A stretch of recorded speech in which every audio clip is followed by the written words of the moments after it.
عمران خان کی گرفتاری کے لیے اسلام آباد سے پولیس ٹیم عدالتی نوٹس کی تعمیل کروا کر واپس لوٹ گئی۔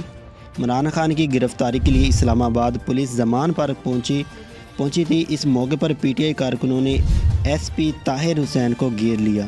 زمان پر کے باہر پولیس اور پی ٹی آئی کارکنوں کے درمیان تصادم ہوا۔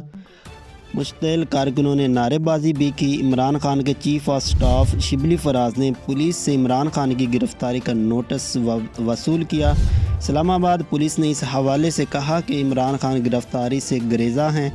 ایس پی کمرے میں گئے تھے مگر وہاں سابق وزیر اعظم موجود نہیں تھے۔ علاوہ ازیں عمران خان کی زمان پارک میں موجودگی سے متعلق غلط بیانی پر اسلام آباد پولیس نے شبلی فراز کے خلاف کارروائی کا اعلان کر دیا۔